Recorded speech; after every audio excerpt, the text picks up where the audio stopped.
আপোনাৰ চেনেলত invalid activity হৈছে নেকি? যদি হৈছে সাৱধান, ইয়াৰ ফলত আপোনাৰ চেনেল বন্ধ হৈ যাব পাৰে বা আপোনাৰ চেনেলৰ মনিটাইজেশ্যন ডিসেবল হ'ব পাৰে।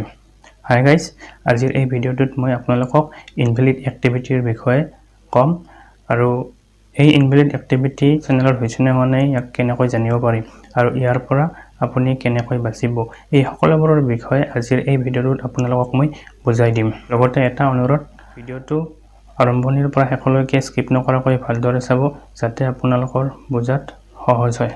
প্ৰথম কথাত ক'বলৈ গ'লে ইনভ্যালিড এক্টিভিটি হৈছে যিবিলাক এক্টিভিটি ভ্যালিড নহয়, যিবিলাক কাৰ্য আপোনাৰ ইউটিউব চেনেলত কৰিলে ইউটিউবৰ কমিউনিটি গাইডলাইনৰ বিৰুদ্ধে হয়, তেনেকুৱা এক্টিভিটিছক ইনভ্যালিড এক্টিভিটি বুলি ধৰা হয়।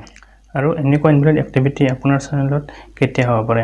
যদি আপুনি আপোনাৰ মোবাইলত আপোনাৰ নিজৰ ভিডিঅ' নিজে চায় বা আপোনাৰ পৰিয়ালৰ আন কোনোবাৰ মোবাইলত যদি আপুনি আপোনাৰ নিজৰ ভিডিঅ' চায়, তেতিয়া এনেকুৱা ইনভ্যালিড এক্টিভিটি হয়। ইনভ্যালিড এক্টিভিটি সাধাৰণতে দুই ধৰণৰ।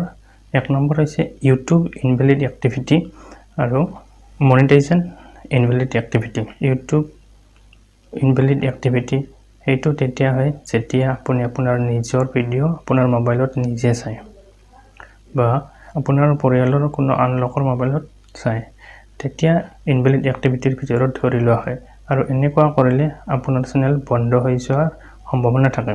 দ্বিতীয়তে, যেতিয়া আপোনাৰ চেনেল মনিটাইজ হয় তাৰ পিছত যদি আপুনি আপোনাৰ মোবাইলত বা ঘৰৰ আন কোনোবাৰ মোবাইলত যদি আপুনি ভিডিঅ' চায় বা তাত অহা এডত ক্লিক কৰি দিয়ে, তেতিয়া এনেকুৱা এক্টিভিটিছক ইনভ্যালিড এক্টিভিটিৰ ভিতৰত ধৰি লোৱা হয় আৰু এনেকুৱা কৰিলে আপোনাৰ চেনেল চিৰদিনৰ কাৰণে ইনভ্যালিড হৈ যাব বা আপোনাৰ মনিটাইজেশ্যন ডিসেবল হৈ যাব। আৰু এবাৰ আপোনাৰ মনিটাইজেশ্যন ডিসেবল হৈ গ'লে আপুনি ইয়াক কেতিয়াও ঘূৰাই নাপাব। গতিকে ফ্ৰেণ্ডছ, এটা অনুৰোধ, এনেকুৱা নকৰিব। যদি আপুনি আপোনাৰ ভিডিঅ' চাব খোজে তেতিয়া আপুনি আপোনাৰ গেলাৰীত গৈ ভিডিঅ'টো চাব পাৰে বা কম্পিউটাৰৰ হাৰ্ড ডিস্কত চাব পাৰে। এবাৰ ভাবি চাওক, আপুনি কিমান মেহনত কৰি কিমান কষ্ট কৰি আপুনি চেনেল এটা বনায় আৰু তাত কিমান কষ্ট কৰি আপুনি ভিডিঅ'বোৰ দিয়ে আৰু এনেকুৱা কৰাৰ পিছত যেতিয়া আপোনাৰ 1000 ছাবস্ক্ৰাইবাৰ আৰু 4000 ঘণ্টা আপোনাৰ পুৰা হৈ যাব, তাৰপিছত যেতিয়া মনিটাইজেশ্যনৰ সময়ত আপোনাৰ চেনেলটো ডিসেবল হৈ যাব, তেতিয়া আপোনাৰ কেনেকুৱা লাগিব? গতিকে বন্ধুসকল, আপোনালোকে এনেকুৱা নকৰিব। নেক্সট কথা হ'ল, যদি আপোনাৰ চেনেলত ইনভ্যালিড এক্টিভিটি হৈছে, ইয়াক আপুনি কেনেকৈ জানিব? ইয়াক জানিবলৈ হ'লে আপুনি আপোনাৰ মোবাইলত YT এপ্লিকেশ্যনটো খুলিব লাগিব আৰু YT এপ্লিকেশ্যন খুলি আপোনাৰ চেনেলৰ পেজটোৰ তলত যিটো মোৰ অপশ্যন আছে তাত ক্লিক কৰিব। তাত ক্লিক কৰাৰ পিছত এইটো পেজ খোলা হ'ব আৰু ইয়াত ডিস্কভাৰীত আপুনি ক্লিক কৰি দিব। তাৰপিছত ট্ৰাফিক চ'ৰ্চত ক্লিক কৰি দিব।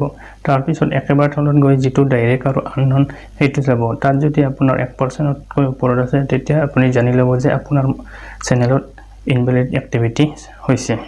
আৰু 3 নম্বৰতে, আপুনি ইনভ্যালিড এক্টিভিটিৰ পৰা কেনেকৈ বাচিব? আপুনি ইনভ্যালিড এক্টিভিটিছৰ পৰা বাচাৰ এটাই উপায় যে আপুনি আপোনাৰ মোবাইলত বা ঘৰৰ পৰিয়ালৰ সদস্যৰ কাৰো মোবাইলতে আপুনি ভিডিঅ' নাচাব আৰু আপুনি আপোনাৰ বন্ধুক আপোনাৰ ভিডিঅ'ৰ লিংক শ্বেয়াৰ কৰি সিহঁতক চাবলৈ নক'ব। এনেকুৱা কৰিলে আপুনি ইনভ্যালিড এক্টিভিটিছৰ পৰা বাচিব পাৰে। কেতিয়াবা দেখা যায় যে যিবিলাক ইউটিউবত নতুন ইউটিউবাৰ, সিহঁতে কেতিয়াবা কি কৰে, যেতিয়া সিহঁতৰ চেনেলটো মনিটাইজ হৈ যায় তেতিয়া সিহঁতে নিজৰ মোবাইলতে নিজৰ এড চায় বা ঘৰৰ বা পৰিয়ালৰ কোনোবাৰ সদস্যৰ মোবাইলতে বা বন্ধুবৰ্গৰ মাজতে সিহঁতৰ ভিডিঅ'ত যিটো এড আহে সেইটো চাবলৈ কয়। আৰু এনেকুৱা কৰিলে ইউটিউবে গম পায়, কাৰণ ইউটিউবে সেই ব্যক্তিজনৰ মোবাইলৰ IP এড্ৰেছ ট্ৰেক কৰে আৰু সিহঁতে ভাবে যে চেনেলৰ ভিউজ বঢ়াবলৈ এনেকুৱা কৰি আছে। গতিকে ফ্ৰেণ্ডছ, এটা অনুৰোধ, আপোনালোকে এনেকুৱা নকৰিব।